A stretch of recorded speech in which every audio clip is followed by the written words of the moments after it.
Assalamualaikum warahmatullahi wabarakatuh. Kami dari kelompok 1 ingin memaparkan hasil diskusi kami mengenai kebijakan Undang-Undang Pengangguran Pertumbuhan Ekonomi serta inflasi pada era reformasi hingga pada era pemerintahan Bapak Prabowo Subianto.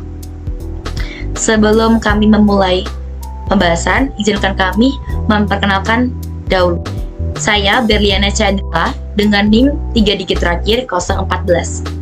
Perkenalkan, saya Syafiq Arianta Manggala Saputra dengan NIM 3 digit terakhir 132. Perkenalkan, nama saya Ismas Dwi Rahmadani, NIM 3 digit terakhir 133. Perkenalkan, nama saya Ani Jainani dengan NIM 3 digit terakhir 134. Saya akan membahas terkait pertumbuhan ekonomi pada menjabatnya Bapak Soeharto. Pada Orde Baru, terutama pada tahun 1970-an, Indonesia mengalami lonjakan pertumbuhan ekonomi yang tinggi. GDP per kapita tumbuh pesat, naik lebih dari 500% dari tahun 1970 hingga tahun 1980, dengan rata-rata pertumbuhan mencapai dari 7% di beberapa periode awal. Kemudian melambat pada tahun 1980-an karena tingginya regulasi dan penurunan harga minyak. Pengendalian inflasi tersebut setelah masa ketidakstabilan pada era awal kemerdekaan, pemerintah Soeharto menerapkan disiplin moneter dan fiskal melalui program pembangunan terpadu atau Repelita. Inflasi berhasil ditekan sehingga kondisi harga relatif stabil meskipun terdapat tekanan struktural dan ketergantungan pada pendapatan minyak. Saat masa pengangguran karena ekonomi sangat dikendalikan oleh negara dengan banyaknya investasi pada proyek-proyek infrastruktur dan sektor pertanian serta industri yang didorong oleh program pembangunan 5 tahunan, tingkat pengangguran relatif rendah. Pada masa menjabatnya Soeharto, beliau memiliki kebijakan dan undang-undang yang diberlakukan. Yang pertama, ada Repelita atau Rencana Pembangunan 5 Tahunan. Sebuah program perencanaan pembangunan yang menetapkan prioritas nasional pada infrastruktur, industri, dan pertanian. Yang kedua, terdapat Undang-Undang Penanaman Modal, yaitu sejak tahun 1967, undang-undang inilah yang membuka akses investasi asing dan domestik. Meski pada saat yang sama menempatkan perekonomian pada kendali yang sentralistis. Yang terakhir, ada intervensi negara. Kebijakan intervensi di sektor perbankan dan pengendalian harga barang-barang pokok dijalankan serta insentif. Pada masa pemerintahan Bapak Habibie tahun 1998 hingga 1999, dampak krisis keuangan Asia menyebabkan kontraksi ekonomi Indonesia yang sangat tajam, dengan pertumbuhan GDP menyusut hingga sekitar minus 13% dan inflasi melonjak ke angka hiperinflasi lebih dari 70%. Nilai tukar rupiah merosot drastis, menambah tekanan pada sektor keuangan dan mengakibatkan peningkatan tajam angka pengangguran. Pada pemulihan makro, saat Bapak Habibie mengambil alih, fokus utama adalah stabilisasi ekonomi. Berbagai langkah diambil untuk menstabilisasikan nilai tukar rupiah, mengendalikan inflasi, dan merestrukturisasi sektor perbankan. Hasilnya, inflasi turun drastis menuju 2% pada akhir masa pemerintahannya. Dan pertumbuhan mulai pulih meskipun angka pertumbuhan ekonomi masih rendah sekitar 0,8% di tahun 1999. Sebagai fase pemulihan, krisis sempat meningkatkan angka pengangguran secara signifikan selama masa penjabatan Bapak Habibie. Meskipun upaya stabilisasi ekonomi berhasil mengurangi tekanan inflasi, pemulihan lapangan kerja masih berlangsung secara perlahan karena kerusakan struktural yang mengakibatkan krisis. Kemudian kebijakan dan undang-undang pada saat menjabatnya Bapak Habibie. Antara lain yang pertama, reformasi moneter, yaitu Bank Indonesia mendapatkan status lebih independen untuk memastikan kebijakan moneter lebih profesional. Yang kedua, kesepakatan IMF. Pemerintahan Habibie bekerjasama dengan IMF melalui perjanjian Extended Fund Facility atau EFF yang menuntut reformasi struktural seperti pengetatan pengeluaran fiskal, restorasi perbankan, dan pengurangan subsidi yang tidak efisien. Yang terakhir, ada penyesuaian kebijakan fiskal dan struktural. Melalui kebijakan-kebijakan inilah pemerintah berupaya mengembalikan kepercayaan investor dan menyiapkan fondasi untuk pertumbuhan ekonomi yang lebih stabil di masa mendatang. Selanjutnya, saya akan menjelaskan sejarah ekonomi pada masa Presiden Abdurrahman Wahid dan juga Presiden Megawati. Abdurrahman Wahid atau yang akrab disapa Gus Dur menjabat sebagai Presiden Indonesia pada periode pasca reformasi. di mana negara masih dalam tahap pemulihan dari krisis ekonomi tahun 1997 hingga 1998. Salah satu kebijakan utamanya adalah desentralisasi dan otonomi daerah yang diwujudkan melalui Undang-Undang Nomor 22 Tahun 1999 tentang Pemerintahan Daerah dan Undang-Undang Nomor 25 Tahun 1999 tentang Perimbangan Keuangan antara pemerintahan pusat dan daerah. Dengan kebijakan ini, pemerintah daerah diberikan kewenangan lebih besar dalam mengelola sumber daya dan keuangan mereka, sehingga diharapkan mampu mempercepat pembangunan serta mengurangi ketimpangan ekonomi antar wilayah. Namun, kebijakan ini juga menghadapi tantangan besar dalam implementasi, seperti kurangnya kapasitas sumber daya manusia di daerah dan potensi penyalahgunaan wewenang.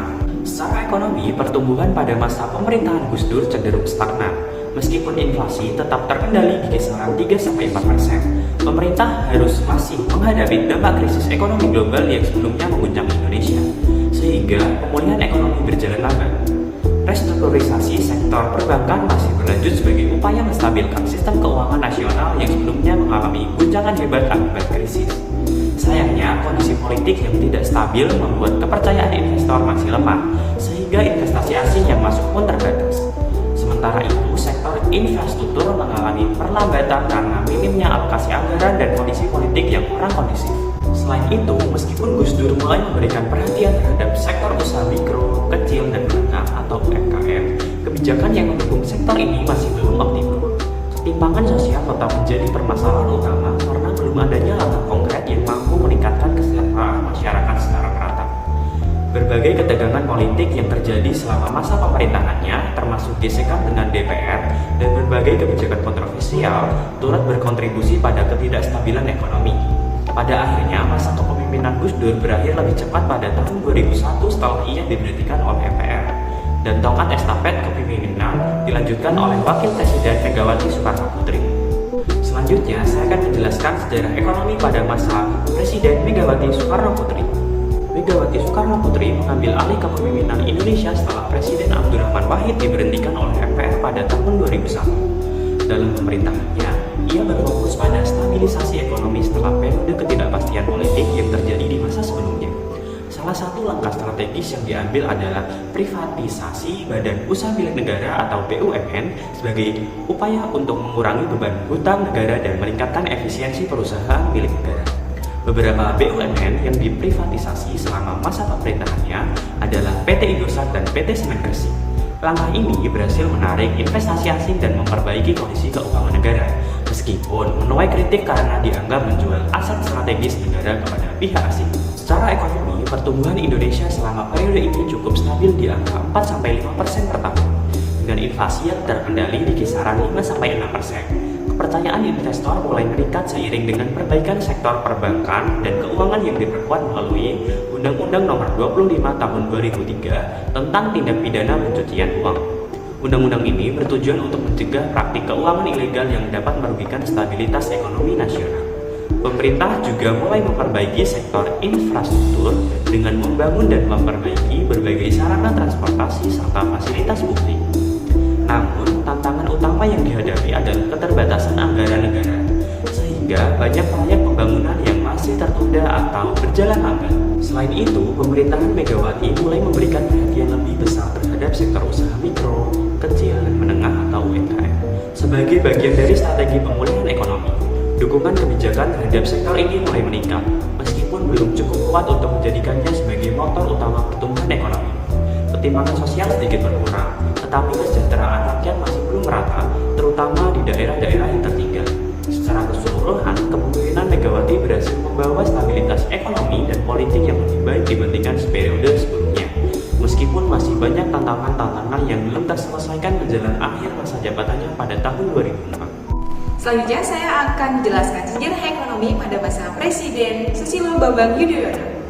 Presiden Susilo Bambang Yudhoyono atau bisa disingkat SBY memimpin Indonesia selama 2 periode dari 2004 hingga 2014 dengan fokus utama pada pertumbuhan ekonomi yang berkelanjutan dan pengurangan angka kemiskinan. Salah satu kebijakan utama yang diambil adalah pemotongan subsidi bahan bakar pada tahun 2005 dan 2008 untuk mengurangi defisit anggaran negara. Namun, kebijakan ini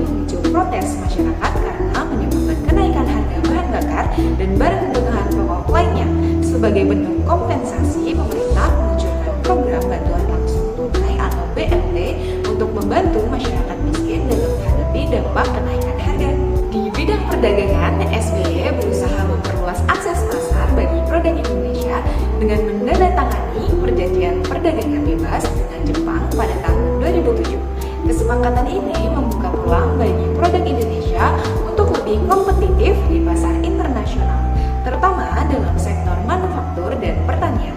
Selain itu, kebijakan ekonomi yang diterapkan berhasil menarik lebih banyak investasi asing ke dalam negeri.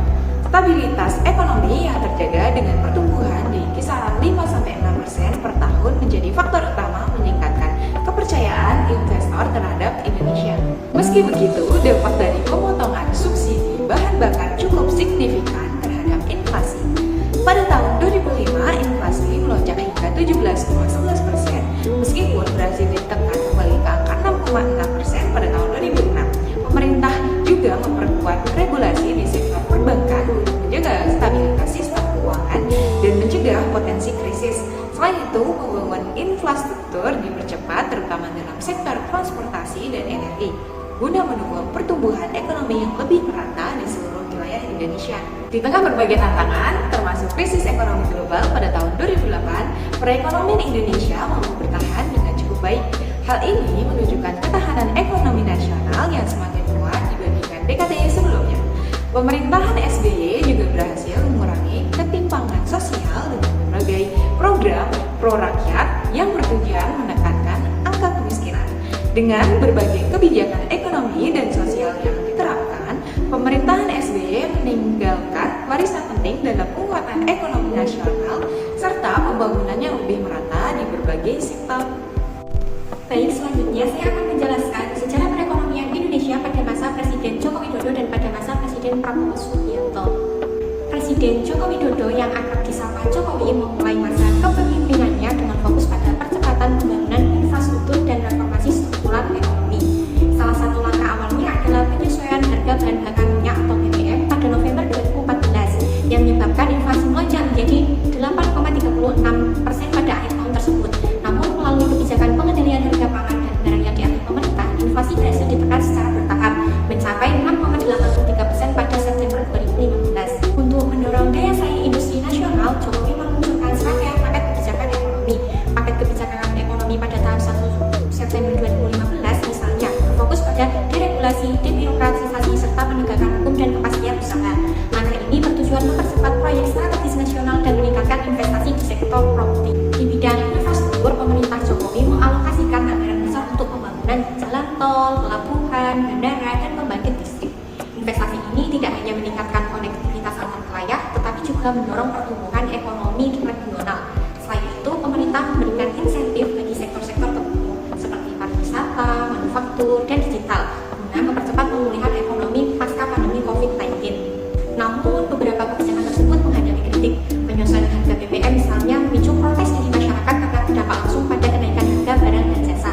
Selain itu, meskipun pembangunan infrastruktur masih dilakukan, beberapa proyek mengalami keterlambatan dan pembengkakan biaya. Namun, beberapa kebijakan tersebut menghadapi kritik. Penyesuaian harga BBM misalnya memicu protes dari masyarakat karena berdampak langsung pada kenaikan harga barang dan jasa. Selain itu, meskipun pembangunan infrastruktur masih dilakukan, beberapa proyek mengalami keterlambatan dan pembengkakan biaya. Secara keseluruhan, selama 2 periode kepemimpinannya, Jokowi berhasil menjaga pertumbuhan ekonomi Indonesia pada kisaran 5-6% per tahun. Inflasi yang sempat tinggi berhasil ditekan melalui berbagai kebijakan fiskal dan moneter yang adaptif. Sektor perbankan juga menunjukkan stabilitas dengan peningkatan regulasi dan pengawasan. Pemerintah aktif mendorong inklusi keuangan melalui program seperti layanan keuangan tanpa kantor dalam rangka keuangan inklusif atau laku pandai dan peningkatan akses perbankan bagi masyarakat pedesaan. Pembangunan infrastruktur yang masif seperti proyek tol Trans Java dan Trans Sumatera berhasil meningkatkan konektivitas dan penurunan biaya logistik. Namun, ketimpangan sosial masih menjadi tantangan, terutama antara wilayah perkotaan dan pedesaan. Pemerintah berupaya mengatasi hal ini melalui program bantuan sosial dan pemberdayaan ekonomi masyarakat. Krisis ekonomi global termasuk penurunan harga komoditas dan perang dagang internasional memberikan tekanan pada perekonomian Indonesia. Namun, melalui diversifikasi ekonomi dan penguatan pasar domestik, Indonesia mampu menjaga stabilitas ekonominya. Sektor ekonomi digital dan usaha mikro, kecil, dan menengah atau UMKM